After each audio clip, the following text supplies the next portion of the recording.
Welcome, everyone. We've got a full screen of doctors here. This is Whitehall's Mastermind meeting. We have with us today Wes Warren, our CEO, Dr. Ron Peterson, coach. Can you wave, Ron? And Lori Molina, the boss of all bosses.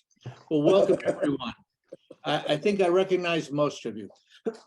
Today, we want to talk about our mastermind is going to be about balancing the practice. Balancing the practice. In other words, the days of being able to just crown teeth, fill teeth, and just do it faster and faster, we might be seeing the end of that.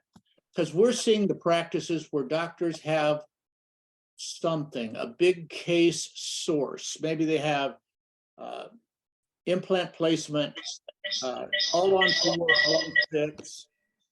They have something going where the cases are bigger. And I might add also sedation. In other words, the idea that the cases get bigger. We want to talk, we want to share, we want to have all of you share what you've learned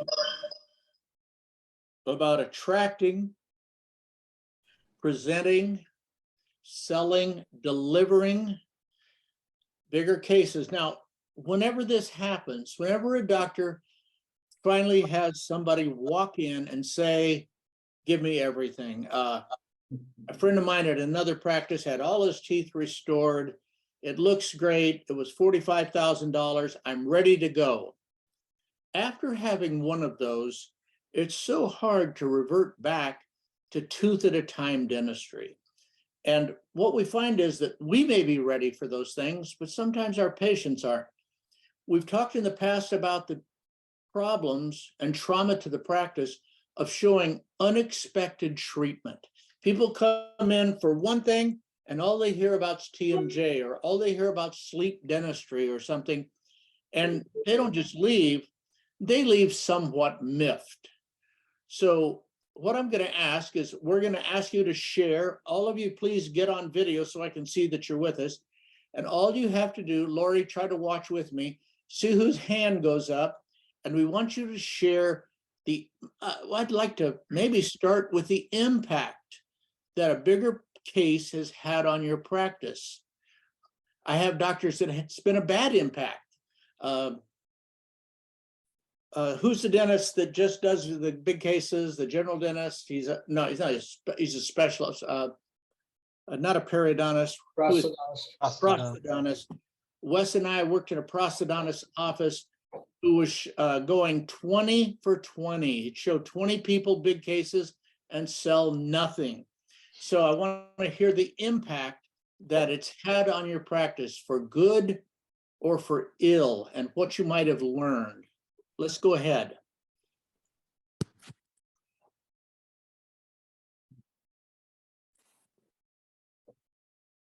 Everybody's scared. Restorer, we can't quite see you. There you are.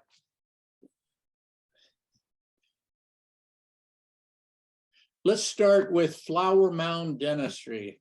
Dr. Brad Revering, thanks for volunteering. Well, that's great, thank you. I wouldn't say we have like a big office or big case type of office. It's me with 2 associates. It's a lot of single tooth that we do. I mean, our cases we do can be anywhere from a couple $100 to just a couple $1,000. But occasionally, bigger ones do come in, but we don't do a lot of full mouth rehabs. And we really don't refer a bunch of that out either. It's just not really what we see in our demographic. Is it in your marketing? Nice. What's that? Is it in your marketing? I mean, it's out there on our website. It is available. I don't say we actively try to promote that on Facebook or on Google Ads. It's just that, we're available to kind of do it all. We're just kind of a restorative type practice. We're not heavy into surgery. We do a little bit of minor ortho, Invisalign and so forth, but I wouldn't say we do anything huge. But when the big ones do come in, I guess me thinking as a dentist, I'm looking at it more specifically. I always get a little nervous when it's one of my associates doing the big case. I mean, I like the dollars, but I wonder about clinically how it's going to play out. But the patients, they're happy. I'm kind of going through some cases right now, trying to put together some stuff for a presentation, and it's I look back, I'm like, I kind of forget how many cases we've actually done, and not full mouth rehabs, but 8, 9, 10 units, something like that, a $10,000 case. I know you have many other heavier hitters out there, but for us, a $8,000 case is pretty nice. How often do you get those? Me,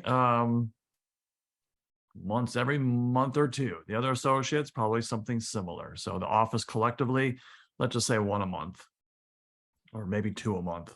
So What do you think is limiting your attracting or actually getting those cases to develop more often? Because you get a lot of patients, obviously you got a large practice, you see a lot of people. mhm. What would you say would you point to that's causing you not to have more?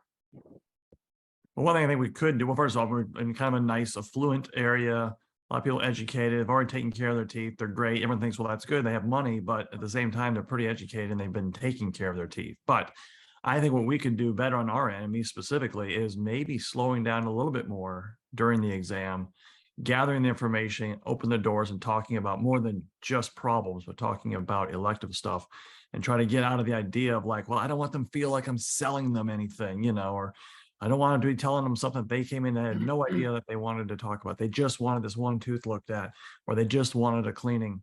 And I think I need to just, beyond just thinking that's what they want, go on and talk about more possibilities. I plant the seeds, and being in practice now in this town for 23 years, some of these seeds are starting to grow, but it's I don't think we could be doing a better job. And we do, like for our new patient exam, and I tarot full mouth, a scan, so we can have a 3D image that the patient and I can sit next to one another and look at the screen. We do the panel bite wings x-rays. We have an intro camera if we need to, kind of go through a regular spiel, but it's not some long, lengthy, drawn out exam. A new patient adult exam, by the time the doctor walks into the room, the doctor probably spends 7 minutes, 8 minutes, maybe something like that. But we have all the high-end cameras. We have everything. It's at our disposal. We have software that can simulate what the smile could look like, the Invisalign simulator. So we have several tools at our disposal. We're simply just, I think, getting lazy or maybe a little bit rushed with what all's on our schedule, that we're just not taking the time to do it. How many Invisalign cases do you see a month? New cases? New cases starts. Yes. I think, again, the office, all three of us to put together, 3 or 4, something like that. I I'm have trying to some get like 20 tray type cases. I mean, we're not trying to do a 1.5 year trying to fix someone's crossbite. I mean, Right. it's just simple little tweaks. Yeah. Dr. Earl, you're there. I see you there in Las Vegas. Yes. Can you talk a little about some of the better cases that you see? Because I know in Las Vegas you've done well with that. And how Well, you develop them? Yeah. Initially, I learned this from you, is that a lot of the bigger cases get sold in hygiene by the hygienist, pointing things out that need to be done. And again, a lot of this is with established patients, not necessarily a brand new patient. I also used to listen to a guy, Earl Estep, many years ago, about the concept of you need to gain a patient's trust before you start presenting, this bigger stuff. And over a period of time, what he would say was, you do the things that they expect you to do, but over time, you're pointing out things that need to be done, and then you eventually have their trust, and you present what could be if they did what we call complete dentistry.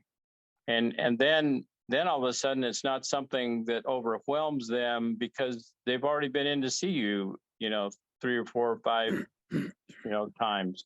And sometimes those cases don't develop for 2 or 3 years. There's always a point in time where a patient is ready. But again, to me, it goes back to the hygienist. When the hygienist can observe things, she's not the one that has a vested interest per se. She's just trying to point out things that could be better. And she can point out, crowded teeth, the fact that taking care of straight teeth is easier than taking care of crowded teeth. And she can point out issues with, sleep apnea and grinding and all of the things basically in my old days. And I'm now coming back, but it has to do with the hygienist. And over a period of 40 years of practicing, I felt like I had some of the best hygienists in Las Vegas, and they what sold the bigger cases. Did you train them, or was it kind of? Yeah, we trained them in how to observe and how to point things out. Again, not to overwhelm them, but with the advent of intraoral cameras, all of a sudden the dynamics changed of the patient being able to see something in their mouth that you couldn't point out with a hand mirror or a mouth mirror, just because they couldn't see it. But once intraoral cameras came to be, I can tell you, we just got a new hygienist, which has been in practice for about 15 years. And even though x-rays are not needed per se on that particular vision, she's always got the camera pointing things out to old patients. And that to me is critical when it comes to trying to sell something that a patient needs, is because all I do is come in and, basically give confirmation of what she's already said. So my practice was always driven by the hygienist. When you have those great cases show up almost organically, you might say, isn't the temptation always there to say, wow, that's what I've been waiting for. I want to do this. This is what I want to do with my life. I thought I wanted to be a dentist, but what I want is to be a big case dentist. I had a couple of partners, two dentists in another state, and they did that. They had enough big cases came through at one time that it changed their life. It was like having enough heroin or methamphetamine or whatever. And they said, that's what we're going to do. And they said, I'm just tired of doing bits and pieces. We're not doing it. We've talked about it. And they supported each other in this, what you might call an extreme viewpoint. And one of them was out of practice in 6 months. He was a young guy. And the other continued on with a more balanced practice. So I just hope everybody logs that in, that even if that happens, 2 or 3 of those showing up back to back, it may not be a sign from the universe that that's what's waiting for you. It may be something different. Okay. Dr. Azen, can you weigh in a little bit here, because you have just a thriving operation there? Thank you. I'm new here. Yes, on bigger cases. Well, I'm opposite from Robert. I mean, I'm more doctor-driven practice. We do have hygienist, one of them been with me for like over 20 years. And she also refers to restorative, but in general, we are doctors-driven. I'm on the border of Newport and Costa Mesa, which is a very affluent area. You know what I'll find is opposite from Brad, a lot of neglect, which I didn't expect when I got there, but that's my experience over 20 years in the area. It just somehow walks into my office. Dr. Eisenbrock. Oh, but I'm sorry, Doctor. I didn't mean to interrupt you. Go ahead. You had something else. I can say a lot over hours, but okay, we'll come back to you. Dr. Eisenbrock, what have you observed, learned, implemented in the area of balancing your practice with enough big cases to make life good, to make life profitable?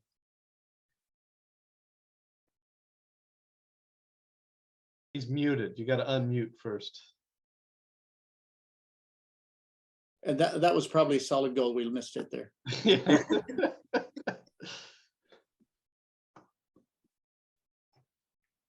Still muted.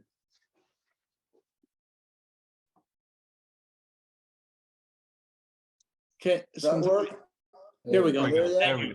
Hey, Doctor, what we have got you you on learned in your time? It's beautiful when you get it. Yeah. It's certainly something I've strived for just because the patient needs it. Not so much that I need it, but the patients need it. And certainly I've been a student of E-Step. I've been a student of lots of great professionals. And they do say relationships are number one. But I also feel you need to have a staff that has the abilities to sell big cases. It's easy if a patient walks in, and we've really not had many of those walk in and say, unlimited funds, and I'll do whatever you want me to do. I will give a little caveat to that. When I was practicing in a very, very affluent area, the patients would say, yes, I'm going to get it done, and I'm going to New York to get it done. And they did.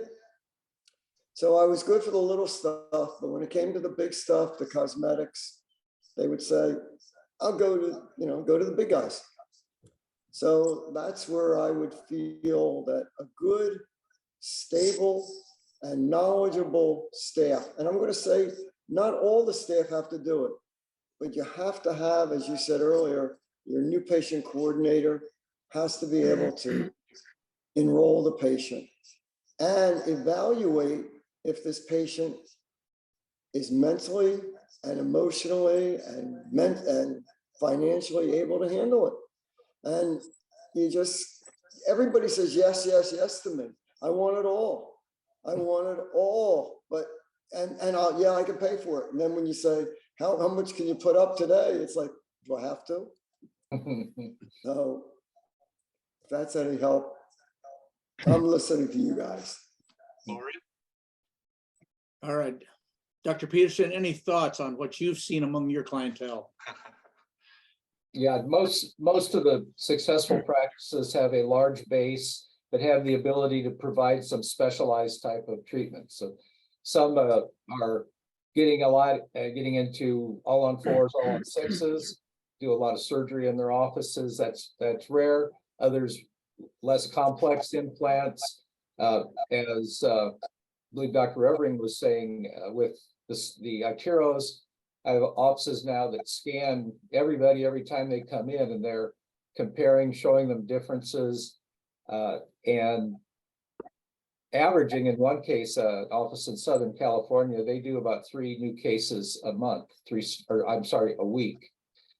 Like you though, they don't get into the cross bites and palatal expansion type of cases. So part of it is learning how to emphasize it.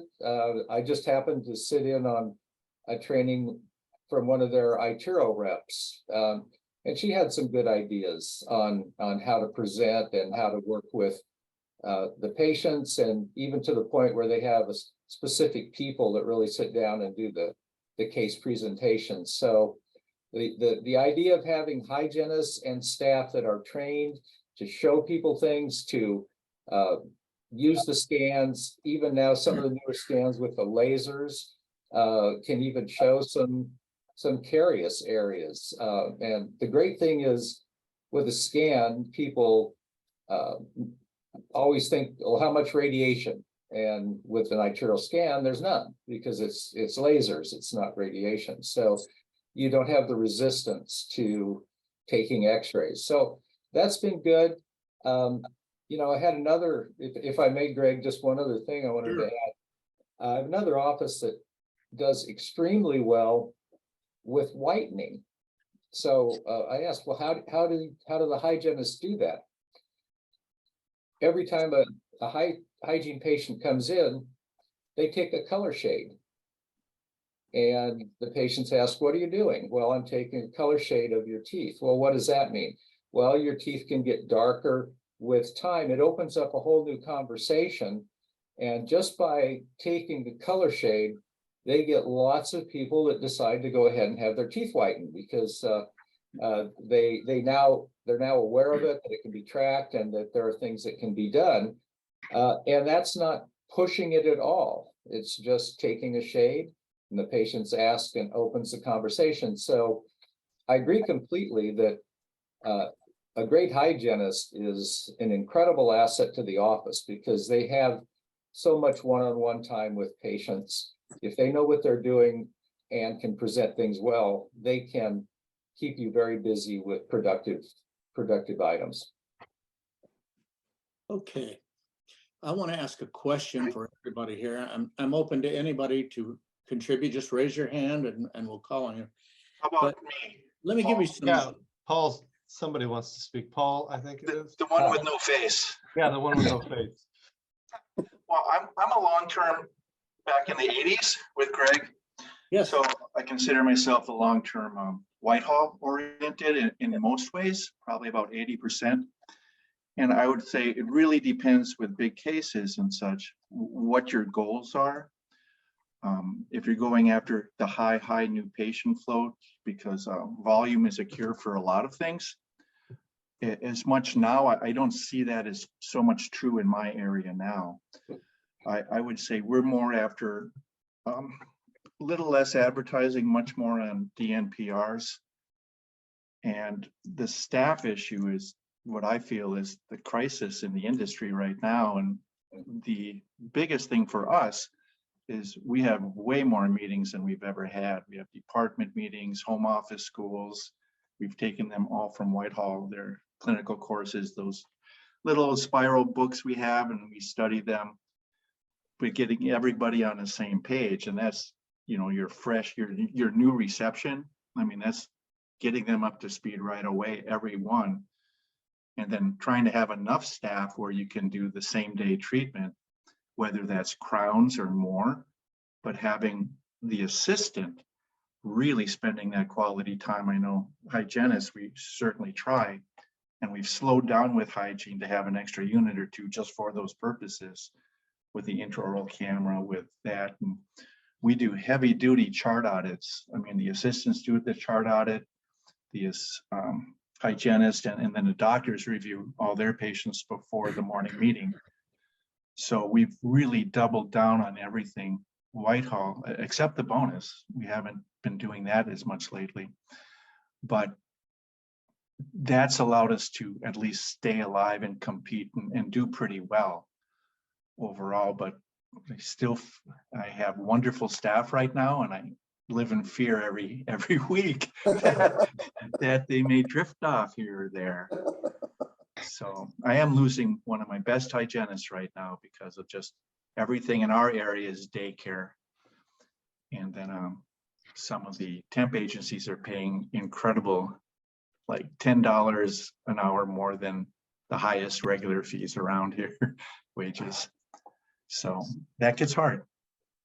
That's my count, but it's just basically heavy staff utilization. Results for us in the more trust, like, and I know I went to a few Dr. Estep's courses too, Michael. Way back in the day. I'm done. Okay. Just to add, Yes.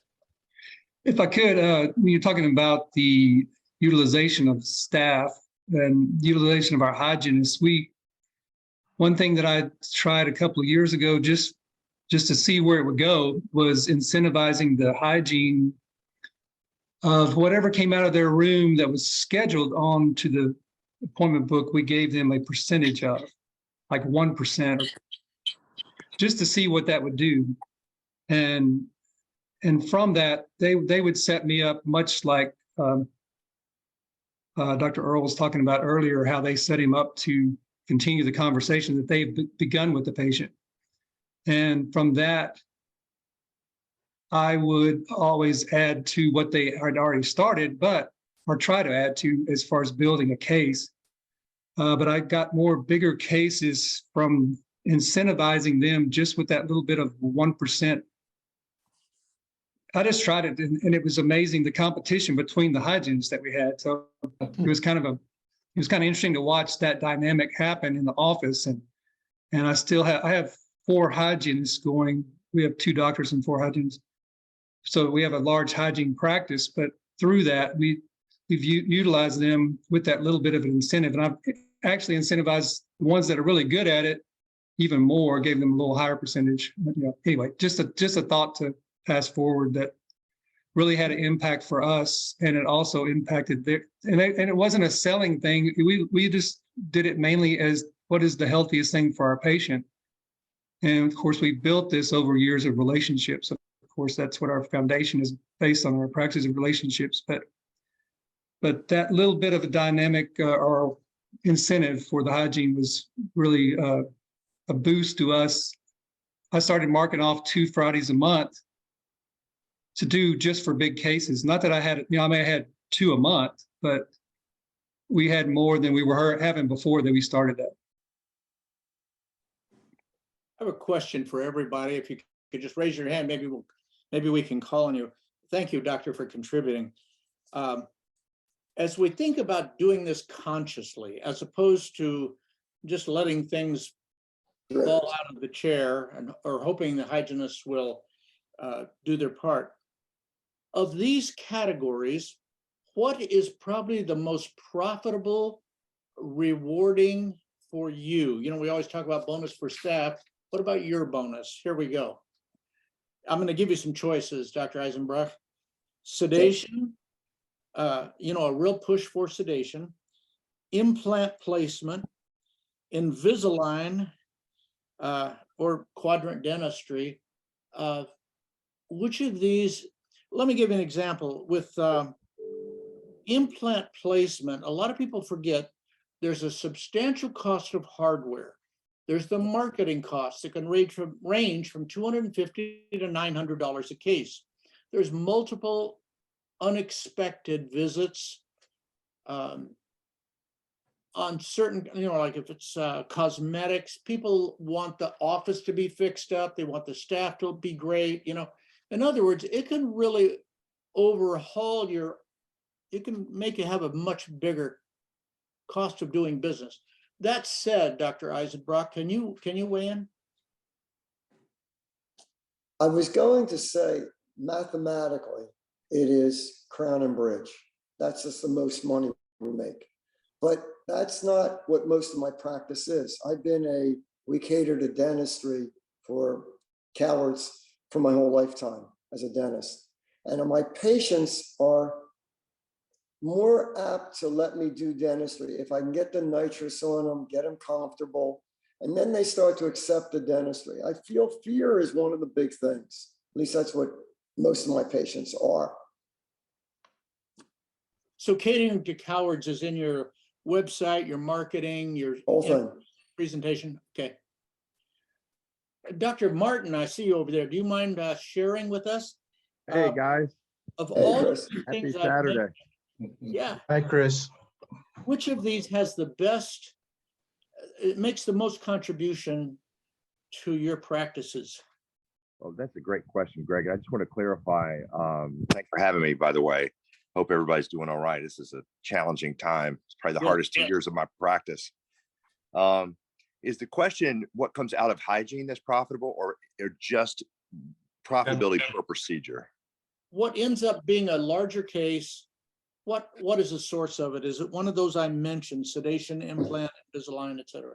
Well, we're big fans of third molars in our practice, and we've gotten really efficient at them. And we're training all of our docs. They're all getting their IV tickets. So, you know, sedation goes right with that. And then when you layer on top of that quad scales, which a lot of those folks need, simple operative, really hands down sedation, big cases, and with surgery involved, there's no return visit on that. So anything that's not lab focused, we just are not a big implant practice. And I really think pound for pound, third molars that are done efficiently are our highest profitability piece. Thank you. You know, Wes and I and Dr. Peterson have had the privilege of working in some specialty practices, oral surgeons, and the money they made from third molars, it was staggering. I mean, it was the kind of, it was heart surgeon money. I mean, it was incredibly good. And yet everybody 21 years of age is a prospect, you know, and a lot of it's covered by insurance and so forth. If I'm not mistaken, Wes and Ron, we were seeing those oral surgeons. They sometimes had quite a few staff, but they were turning 4 or 5 cases through their chairs in an hour. Is that right? That's what rings to me. Yes. Yeah. when they were tuned up, they were really pushing them through. Yeah, they were doing 5,000 an hour, and we have to do well in dentistry typically to do 1,000. So when somebody points out, like Chris did, third molars, I'm listening. I'm looking for details and how-tos. Go ahead, Wes. I was just gonna say, when they send you those cupcakes once a year, make sure you savor them. Yeah, because they probably cost you $300,000 or $400,000 Yeah, right. in a gift basket. So that was a great response, Chris. So you're doing that. Do you advertise for third molars, or are you doing? Is that what catches in the net of sedation? We do, and it really helps us fill our schedule in kind of like weird times. Like summer gets slow in Raleigh because everybody goes to the beach or the mountains, but then all the kids are out of school, so we'll do free sedation to do the third molars, and we'll get really busy. And we're open on Fridays, so Fridays, our typical day on a Friday's a minimum, a light day is 27,000 in our office. So, but it's heavy surgery and sedation on those days. Okay. Is this just pay-per-click marketing, I assume? People looking for third molars, they Man, type it's it all in. digital. I mean, we were using Gary Bird for all those years, and we tried to do some local marketing stuff with billboards and stuff. We're just still all digital. I mean, we're spending 5% of our P&L on digital ads with a guy out of Texas. His name is Paul Stubenbort with Denali Creative, and we've had pretty good success. We were happy with Gary for years, and then Gary kind of went a different way, and we've had to pivot, and that's been a big challenge. But I still think digital is where you got to be, and Google is still our number one referral source. You have 4 practices. Are they all have the same focus, or does one of them specialize? No, we have 6 procedures, and we teach it's crowns, fillings, root canals, extractions, single tooth implants, and adult prophies. Prophies, 20% of our practice is probably still perio. I mean, hygiene. But we all do all sedation. Everybody's IV sedation, and that's really our focus, to do bread and butter dentistry with sedation. Right, being able to do everything in the mouth. Yeah. When you're under sedation. Yeah. All right, anybody else want to answer that question, or just make a comment about which of that list rings the bell for you? When it happens, this is good. This is going to be a good week or a good day. I have a question, Greg. Yes. How many of you do a lot of endo in your office, or how many do single rooted teeth, and how many do none? We do a lot of endo. A lot of endo. And Paul does very little. And my partner, very little. Okay. We have 2 endodontists that we work with closely every day. Dr. Eisenbrock, do you guys do endo? I did it, but I'm not practicing heavily now. And my associate, I actually took him off the molars. I said, it's too long consumption. But, a simple one, yes, but not that many anymore. I've been sending out. Dr. Revering, do you guys do it?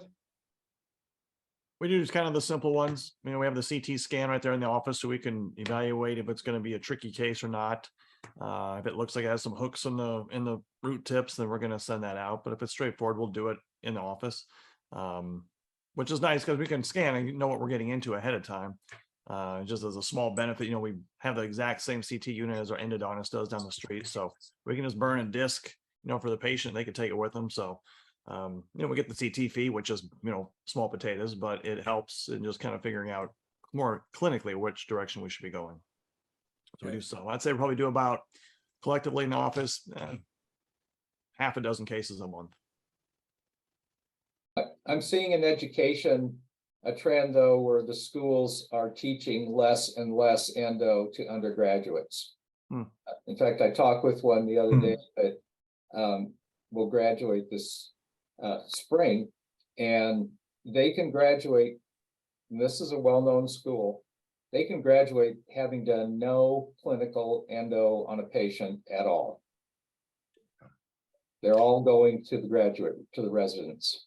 And I think that's a disservice to our patients and frankly, a loss of opportunity in your offices. I just want to pick up on that topic. Yes, Dear to my heart. When my son was in dental school, we were lucky enough to be invited to volunteer. So I spoke with the faculty of the school where he went to. Guys, it's just horrible. The way we were trained is just completely different. And you're absolutely right. From that, the young docs come out with absolutely no experience. If they do one, it's that they're lucky. Mhm. And like 50% of the class. I mean, I was supervising the senior, and she wanted to do sealants. She didn't know what else to do or how to do it. I mean, just It's great if you're an endodontic resident, but boy, I think it's a terrible disservice to the profession and to the public.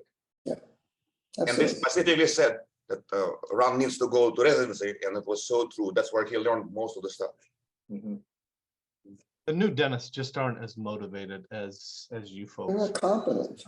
Yeah, I mean, Yeah. they're completely just okay with making and just doing marginal in terms of their revenue, in terms of how much they make and how many hours they put in. It's so different, the people they're cranking out, and that's obviously has to do with the generational difference, but it's remarkable. Chris, we have a question for you if you can help us. Yes, sir. You have 4 practices literally filled to the brim with associates. And yet, with the emphasis on sedation that you have to be able to do everything or most everything. What have you learned about teaching this to associate doctors? Yeah. Well, I mean, well, first of all, I'm going to just say this. I do not have it all figured out. So let me just clarify. I mean, I'm here to learn. And I think that mentality that, Greg helped foster is what it kind of pervades our company. We set up core values of never stop learning, and that's our number one thing. And so I'm always trying to learn. And Maya, my 50-50 partner, my wife's a dentist as well. We're just nerds for this stuff. So we attract these nerds, these dental nerds.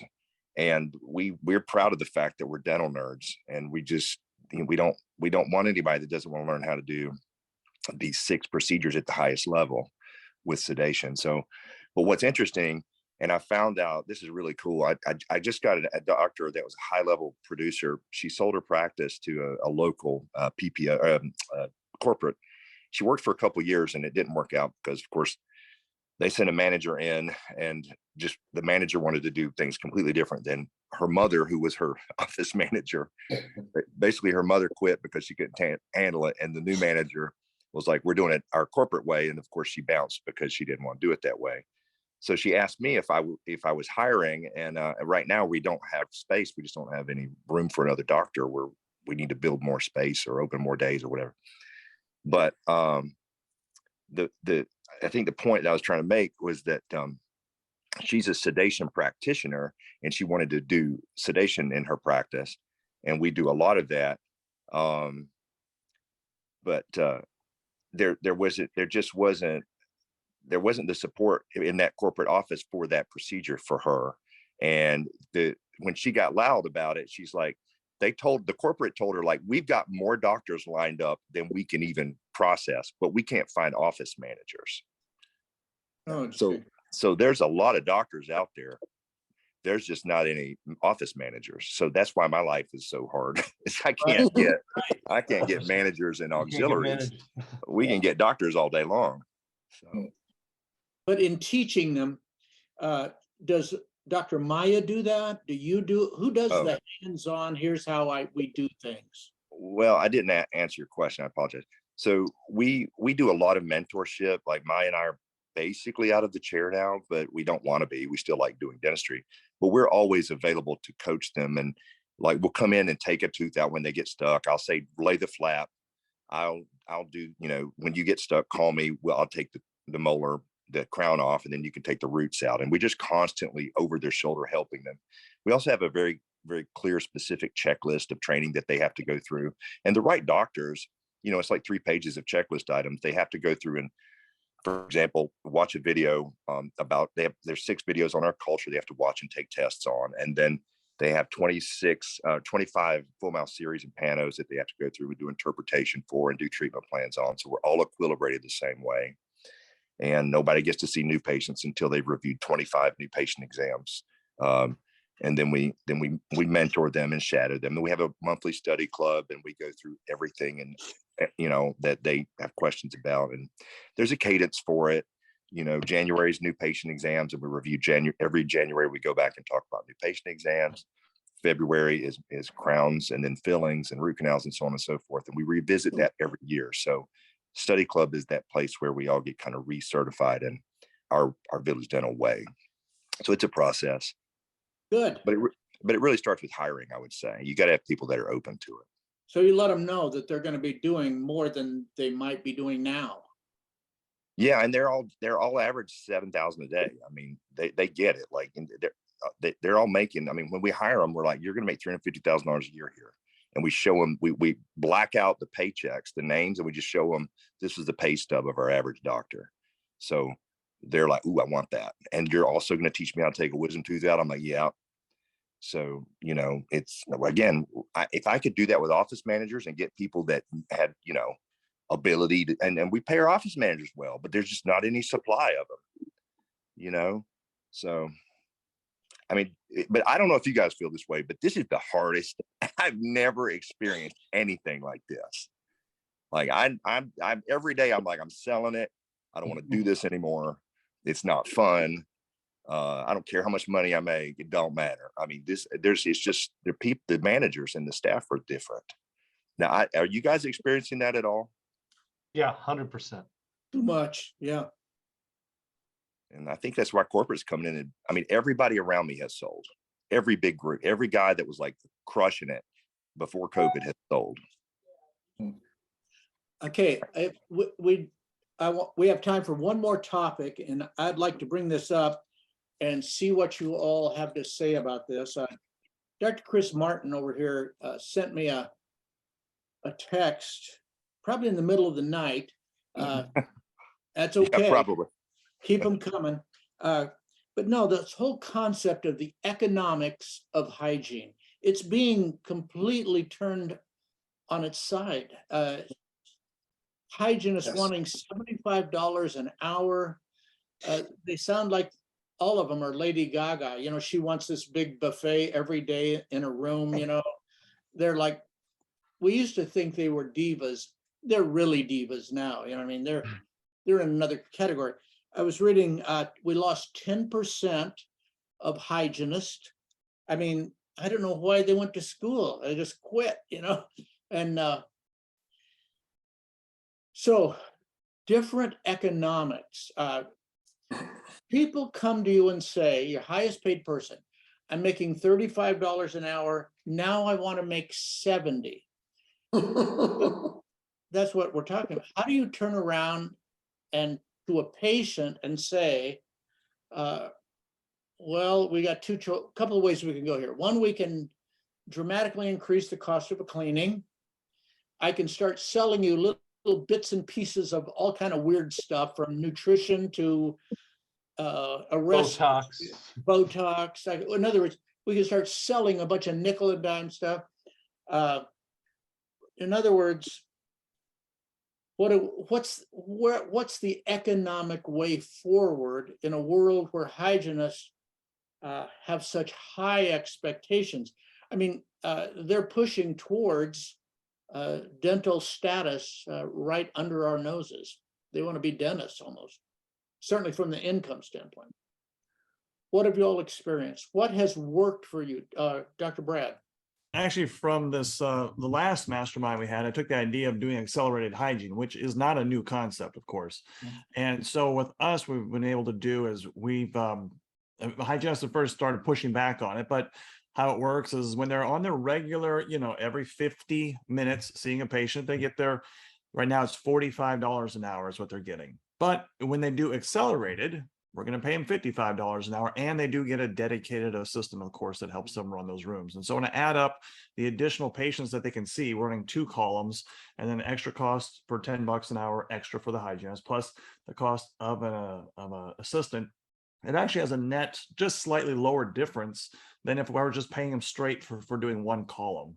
And The biggest thing people are going to be concerned about is, do they still sell our dentist? In other words, to this assistant, can Right. they still keep people in our chairs? That's the part I think we're going to be taking the next step on. We've just been trying to work out the mechanics for the past month on how best to do this, as far as scheduling it and all that kind of stuff, and who's going to be assisting and all that kind of stuff. But now we've kind of got it, and the assistants or the hygienists have kind of warmed up to the idea. Even the most resistant ones are at least okay with the idea of trying it. They are now, I'm seeing on the schedule now, every day we're having at least one of our 4 hygienists is going to be doing accelerated. So it does kind of open the door, creates more spots for new patients to come in. But the economics of it, your question is that if you can get them, a slight increase in their pay, which $10 is kind of a big jump, plus provide them a dedicated assistant, it does work out. If they can see, again, if the schedule holds, they're going to see roughly not twice as many patients, but maybe 80% more new patients or just patients in general. And the economics does work out.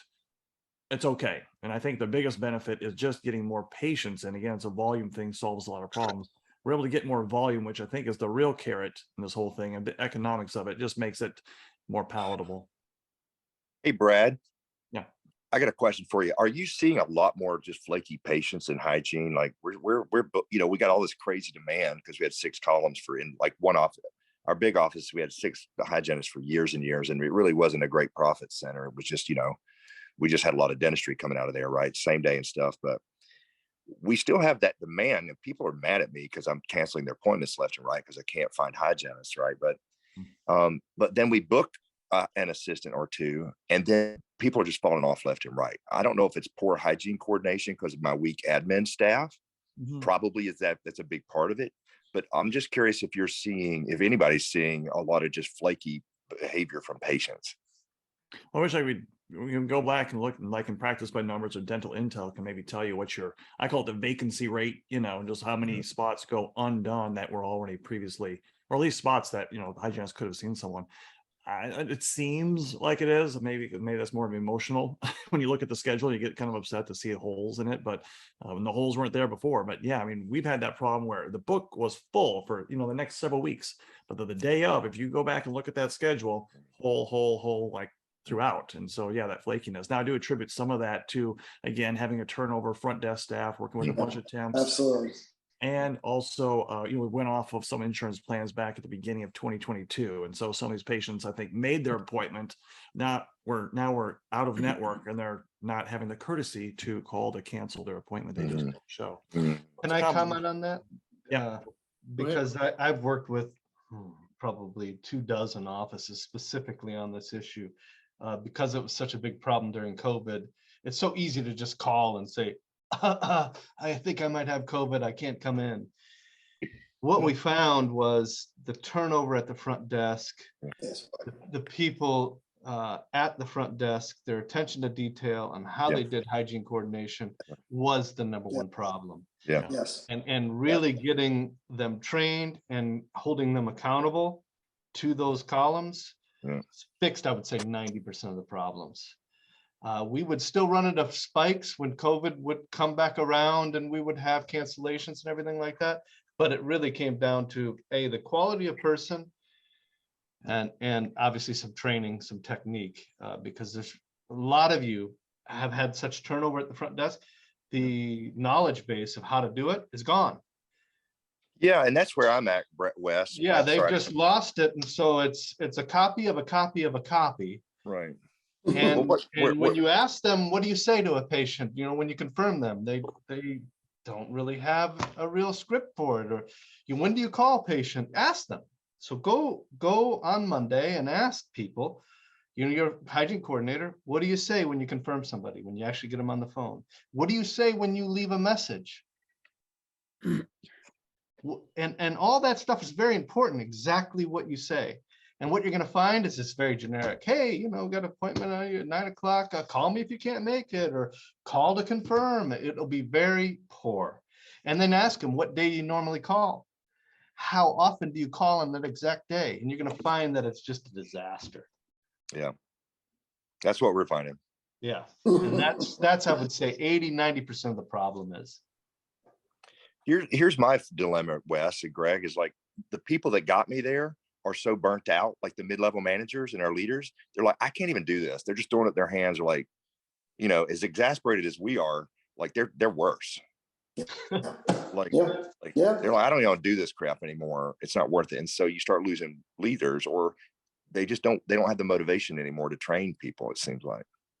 We've had to rely heavily on bonus over the last couple of years. I've had offices where I've had to engineer a fake bonus just so, and give them money just so I can take it away and punish them for being late. Yeah. I mean, Yeah. literally, I mean, that's how goofy it is.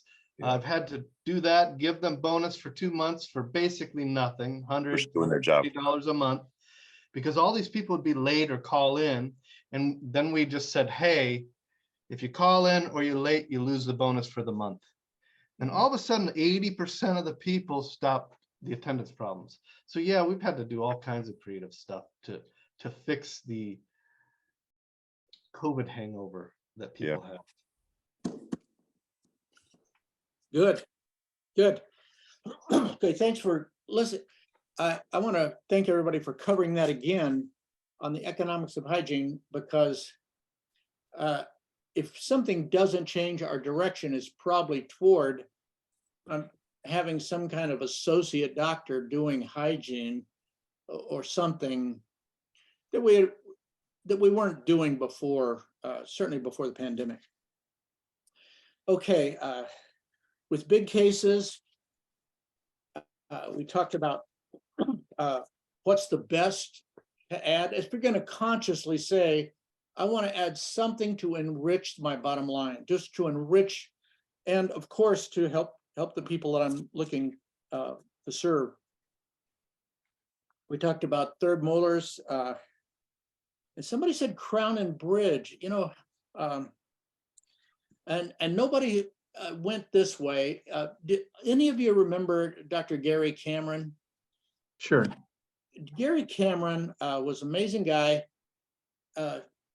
managed to achieve about $250,000 a month by himself with all small cases. I was hoping somebody would say, well, what about small cases? You know, well, he set himself up with 6 operatories, and I counted days where he was hitting 3,000 an hour, filling, pulling, what we think of as the things we don't really want to do. I had a question too about with third molars, so many female associates, are they able to pull those third molars? Yeah. I've got her name's Jae-hee Yu. She's Korean. She's about 110 pounds. And I just made an announcement yesterday. I said, attention all staff over my mic, because I've decided to retire. If you guys need me, I'll be at the beach.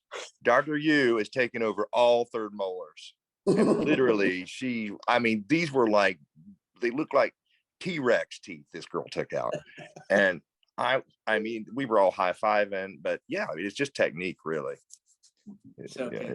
Yeah. One thing I'll say, Greg, on these larger cases, everybody made comments on it. It's all about the team, getting the team engaged and really training them, spending time to teach them to ask questions.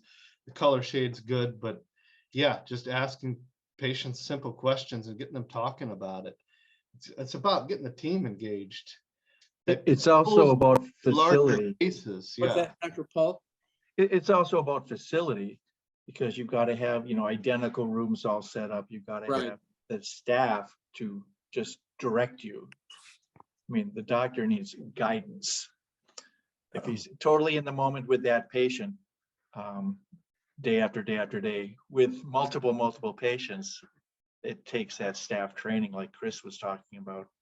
You've got to have all your Whitehall materials from before, all those clinical guidelines, and your own, hopefully, SOPs, and just monthly meetings, weekly meetings. Team leaders are so important in our practice.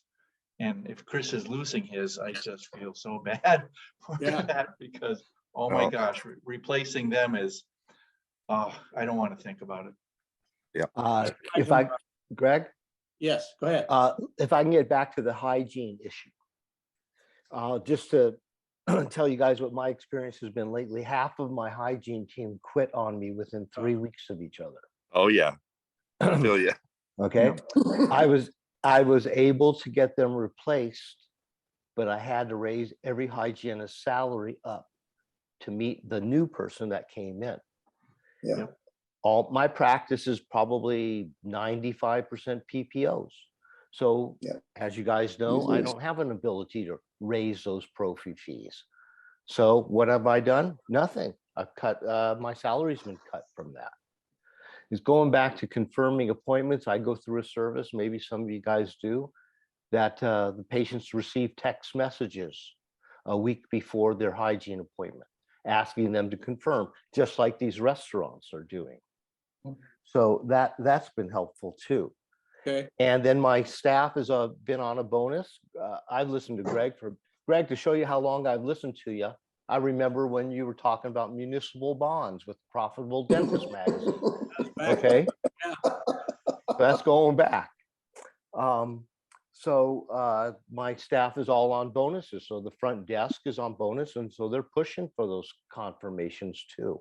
And that's made a huge difference when I put them on bonuses 25 years ago. What I noticed is everybody's IQ went up about 50 points. Right.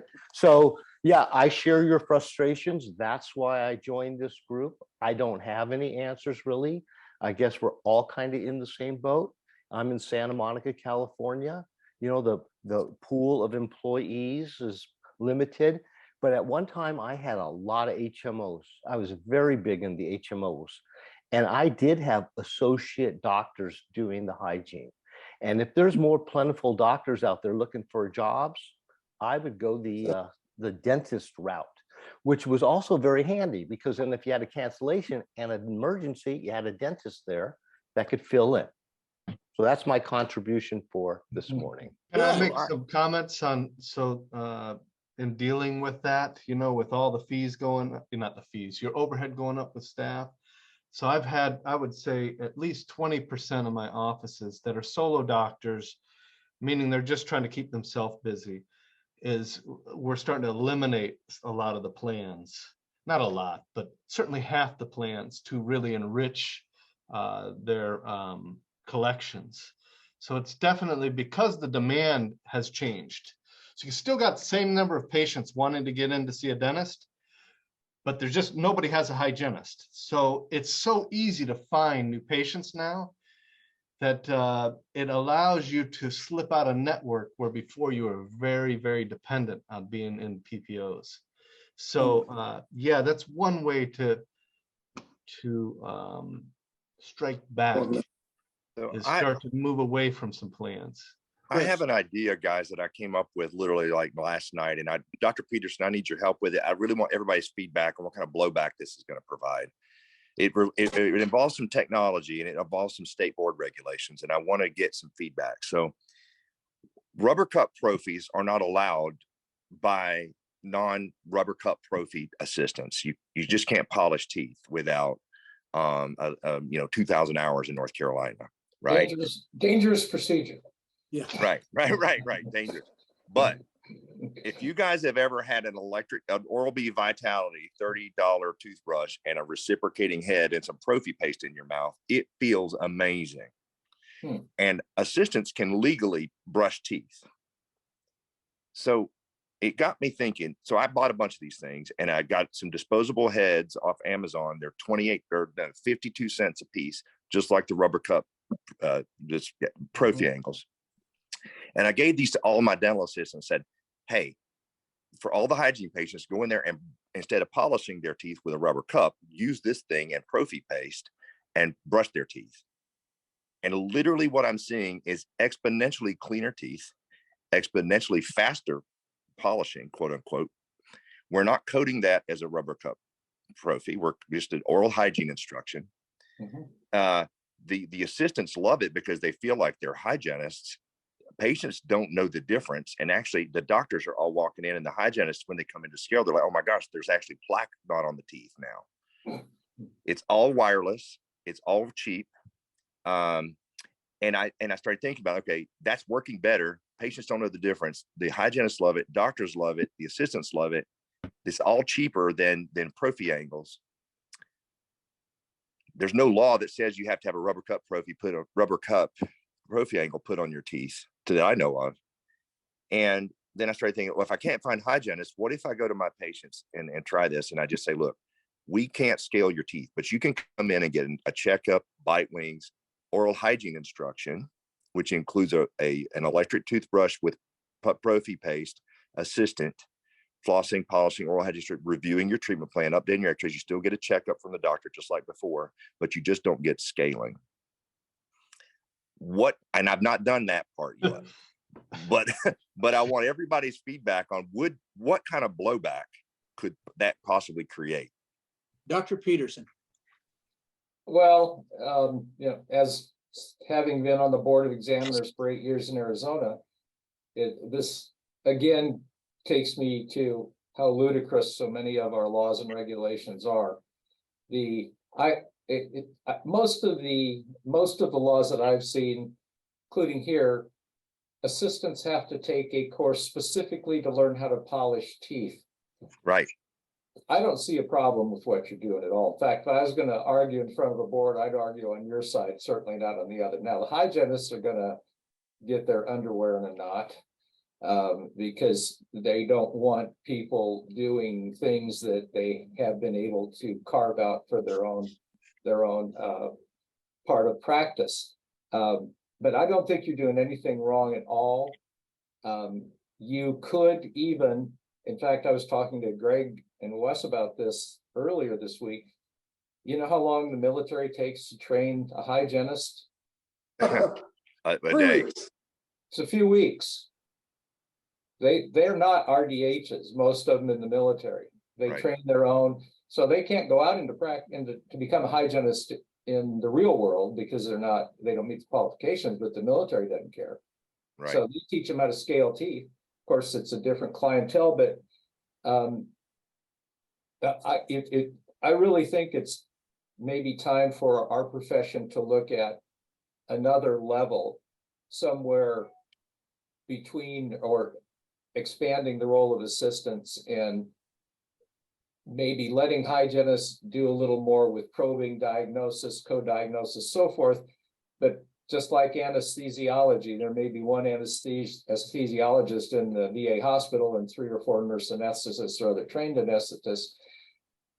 We could have the same sort of a situation with an RDH and then a couple of lower level people who could do some scaling, but the more technical, the more advanced erudite things would have to go through the RDH.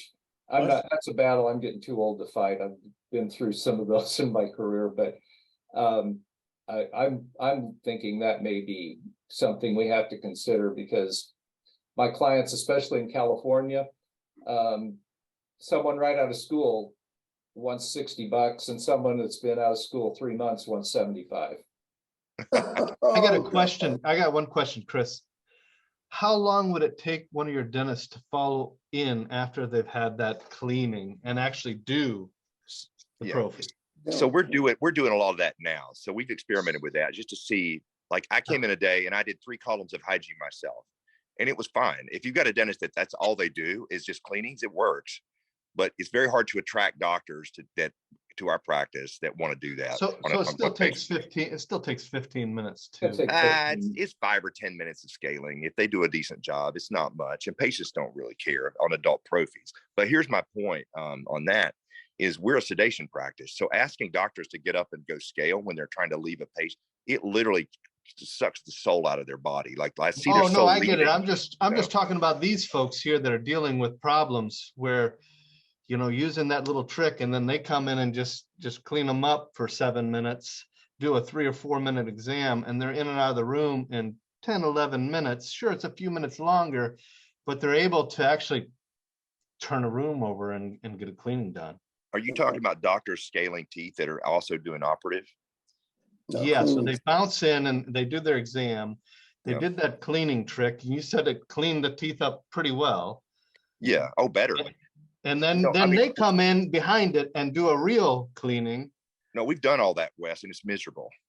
The Oh, it doctors doesn't- hate it. The doctors hate it. Doctors would hate that. It's awful. If you're doing that 10, especially you got 2 columns, or even if but you also have to see 4 or 5 new patients a day. So 4 or 5 new patients, and they all want cleanings, and we're offering them cleanings. And then there's just nobody to clean, to scale teeth. It's not about cleaning. And so really what my ask is, can we do an oral hygiene visit for people, not call it a scaling or code out an adult prophylaxis? Dr. Peterson, and everybody, please weigh in on this. I really want to know what the patients might say, in your opinion. Would they be like, they didn't scale my teeth and I'm suing you? Or, you know, like, as long as we're not coding it out as a scaling and we're over communicating to the patient, you're just getting a polish and a floss, and we'll bring you back next year with a hygienist for scaling if you want it. Well, how are you going to handle your PPOs? Because one of the things you do get reimbursed for is for prophylaxis. Well, So- I would say this. So I would say, look, I'll just take bite wings, periodic oral exam all day long, and let these assistants just, you know, I don't mind going and reading some x-rays, because that's still $150 for Okay. periodic, and bite wings or more. You know what I'm saying? Yeah. So I'd be fine with seeing 10 of those. You could break that down to 50-minute visits easily and go back to back to back, if patients would accept that as a visit. That's my real question here. Well, things are going to change. They have to. I mean, medicine is not the same as it was 20 or 25 years ago. That's for sure. So, Dr. Tillman, now that you've taken a bite of something, we want to call on you. Can you share how you responded to the hygiene challenge that we're all talking about? Well, you know, I visited with y'all about the accelerated versus the new hygienist issue. And I just brought the options to my hygienist, and they are like, we've got to get a new hygienist. And so for our practice at this time, they're not vying for the accelerated hygienist, but you know, I'm definitely going to move it forward with our new patients, because our new patients really, they come in there for a cleaning. I mean, that's their mindset. And if they leave without a cleaning, they're disappointed, or they don't come back, or whatever. And so that's kind of where we're moving it towards. It's a fine line. We've got to get buy-in, and that's what we're trying to do, get buy-in from our current hygienists. You know, as far as the dental assistant doing the prophy, at least in Texas, I used to be on our board. Assistants can do that. It's within the practice guidelines, so we can do that. But our concern, the hygienist's concern, is it's new for us, and they're resistant, definitely, to moving towards that. And I presented, you know, the commission part of it, but still there's a lot of resistance. So we're kind of in the transition where we're trying to figure it out for our staff. So that's where we are. Thank you very much, Dr. Tillman. Dr. Peterson, can you give us some guidelines going forward on what we could do, like to do the things Chris is talking about, and to get them cleared with our board? In other words, how do we find out what the limits of what we have to do, what we, you know, like the things Chris is talking about, the cleaning with the Sonicare or whatever, patients would probably call that the great cleaning, you know, I know that, but the scaling, for especially if they've been scaled, that might be hard for them, you know. What are we required to do to go forward with this? well, there are several concerns. Remember, every state has different laws, regulations. There's no national code for practice. So every state is different. Chris knows North Carolina is a lot more restrictive on licensing than a lot of other states. Texas doesn't let hygienists give local anesthetic. You know, there's still a lot of discrepancies across there, but the argument would be, what is the standard of care, particularly if you're using a code? And when you're using a code, they can, the code will have a description of what it's supposed to be. And if something is missing, then the argument would be it's a negligent, fraudulent use of a code number. And that's probably where you would meet resistance. Also, like any profession, people protect their own turf. And the hygienist would resist it all the way, just like oral surgeons fought very long and hard through the board of delegates to keep anesthesia from becoming a recognized specialty in dentistry. Everybody protects their own turf. Endodontists are doing it now through education. That's why I brought that up. But you should be familiar with your rules, regulations, and statutes for your state. But a lot of these things, and nothing that you said, Chris, got me excited.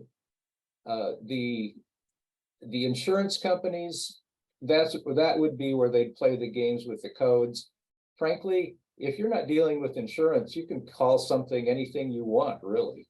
I mean, but I would code it only. I mean, I would code it completely as oral hygiene instruction, periodic oral evaluation, and periodic oral eval, bite wings, and oral hygiene instruction. And I think that's taking the appropriate precautions, because you're not using a code that includes something that you're not doing. So that would be, do you agree, Dr. Tillman? Yep. Okay, Doctor. Dr. Reed, I think, had a question. Yeah, I would think that a lot of insurance companies do not reimburse for oral hygiene instructions. Right. Right, and I wouldn't charge for it. The main blowback for you would be you're the one that's going to have to deal with the calculus that's left behind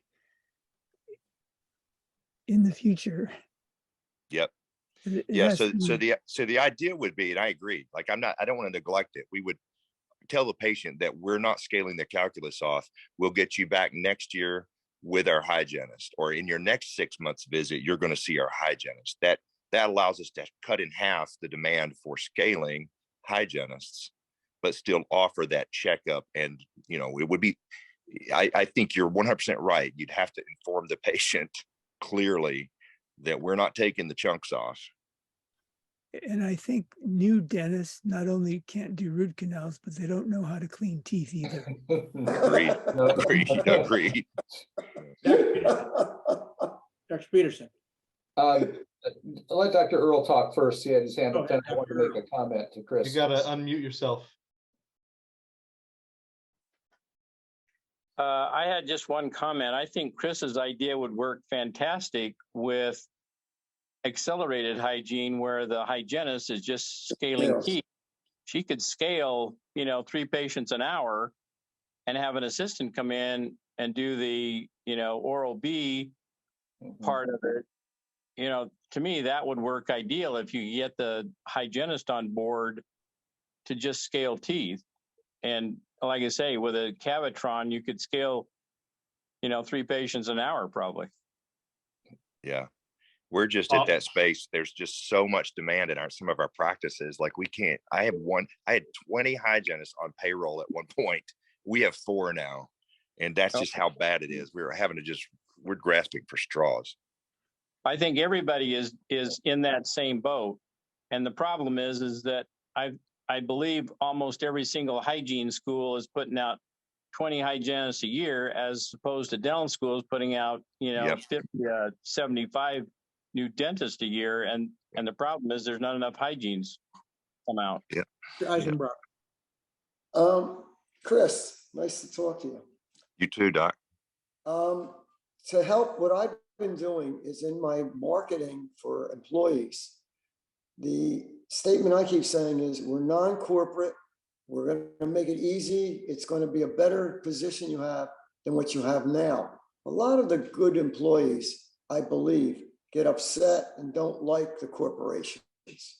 So let's try to attract those people, because they're in the field already. And Yes, monetarily, we may not, they may ask for more, but let's try to get the right people. Yeah. That's it. Good. Yeah, I think the recruiting piece too. I agree. Dr. Peters. Chris, you remember about 5 years ago when we threw out the concept at a Whitehall meeting of PRN hygiene? In other Yes. words, judging the individual patient on how frequently they need to be seen and the length of time that they need Yeah. to be seen. So Yes. it would be a more open type of schedule. Yeah. Some people might come in once a year, some Right. every 8 months. Right. And some may have a half an hour appointment. You know, some people just don't grow calculus and some people Yeah. have tons of it. So the concept was by customizing, we could be using our time more efficiently. And for patients who really don't need to be seen twice a year, we would be burning an appointment that really would have someone with a greater need. So maybe it's time to look at something like that again. Yeah. So that was really the exact idea here. Like this is the concept. It dovetails perfectly with that. In other words, people come in. I mean, how many times you go in, guys, and you're in for a cleaning visit and you can't find a spicule of calculus. I mean, it's like you don't even need to be here. I know you're here just because you like coming, and that's why you're the best patient ever. You need to be seen every 2 years. That there are those people out there. There are a lot of people them. like that, and they're the most loyal. They come in every 6 months, But they're the ones that get pissed off the most because you don't see them. And I'm like, dude, you don't even need my services. But stop writing me hate mail emails because I canceled your cleaning appointment. So the economics of hygiene. Dr. Revering, any comments? You're muted again. There we go. Okay. No, I love that idea, Chris. I mean, it's really innovative. I mean, kind of what we're talking about, kind of macroscopically. We all know that the hygiene, hygienists have left the field. These hygiene schools aren't pumping out enough to make up for that loss. So there's a net discrepancy there, and something's got to give if you want to just think about, like public health and all that kind of stuff. Like, right. So there has to be something, and I hope something would give soon. But we know state boards move kind of slowly on all that kind of stuff. But I'm just trying to think of creative ways, like how to dovetail off of this, and I think it could work. I mean, in my office we have 15 treatment rooms. And I look at the schedule any given day, and I have 3 columns, just completely like nothing is scheduled there. And this would be a good way of helping do that, because like I was complaining about earlier, we have lots of patients that come in who don't need anything, and their teeth, just like you described, they're perfectly fine. I'm like, why are you here for an hour or 50 minutes? Well, Brad, you got me fired up when you came to visit that time. It's like I have my own dental assisting school, and you still have that, right? I still have it, yeah. Yeah, so we just started ours this past week. Maya and I have been teaching it all week long. We taught it, right? Got these really highly like engaged people that are like, can I go watch hygiene? I really don't want to do hygiene. I'm like, I started thinking, wow, I could cut these girls loose with prophy paste and a toothbrush, and people ain't gonna. I've got them in the black scrubs, the name tag. Patients would not know the difference, and these people have smiles on their faces.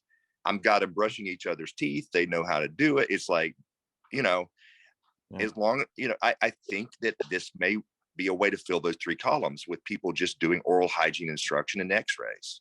Well, like what you're saying with the oral surgeons, they just pump out those third molars. I mean, my God, if they can pump out so many in an hour, come on, it's a cleaning. You can almost do super accelerated, where you can almost have 3 columns with one hygienist, and she just kind of keeps stair stepping down while you have 1 or 2 assistants kind of following behind. I mean, that's got to run like this. Well, right. And that's my point. The bottleneck was this stupid rubber cup trophy legal thing. Like, you can't use a stupid, and what's funny is they all can handle that toothbrush perfectly, like the first time. Like maybe they practice twice and they're perfect at it, and it cleans better than trying to use rheostat and a prophy angle. It's very challenging to get that right. Yeah. Almost like we do.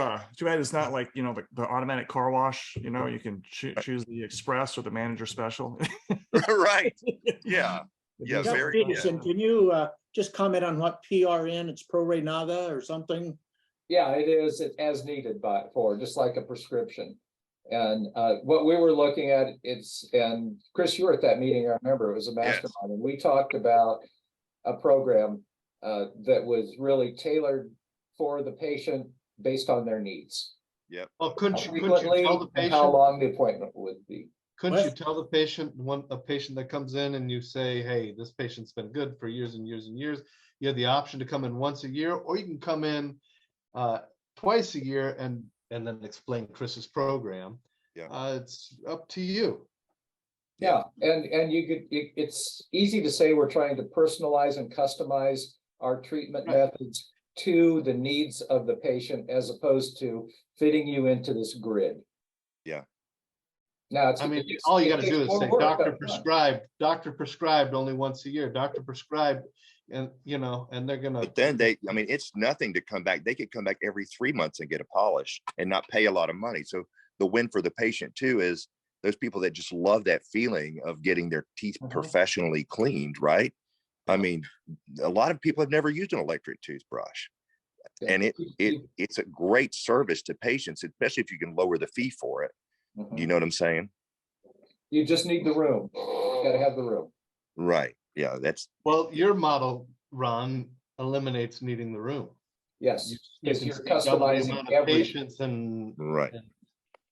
by prescribing how often they come, and some come 8 months, some come every year, some come every 6 months.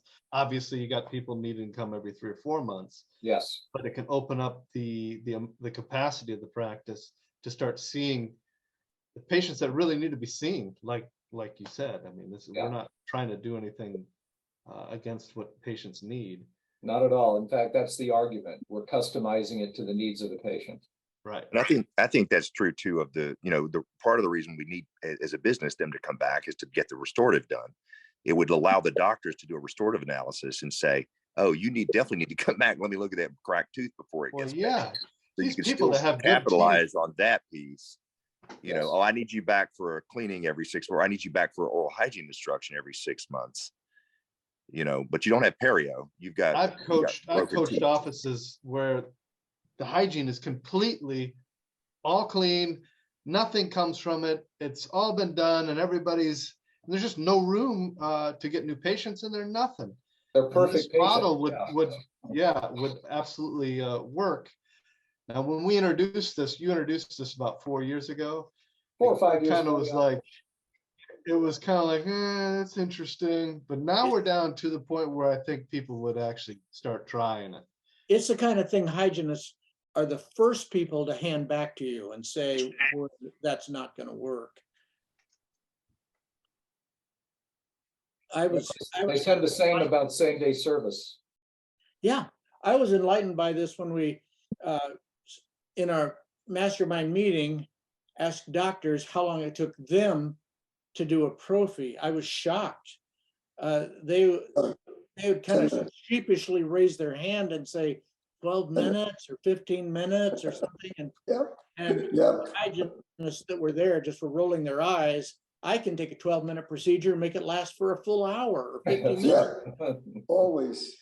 So it might be time to reach into our bag and pull out that extra 30 minutes that hygienists are taking to relate to the patient, you know.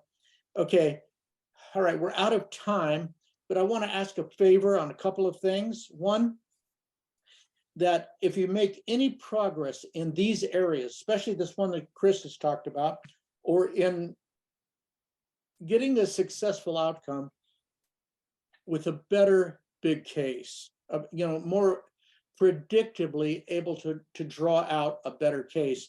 I thought some great ideas were given here, but if you have any success with it, please come back ready to share that if you would.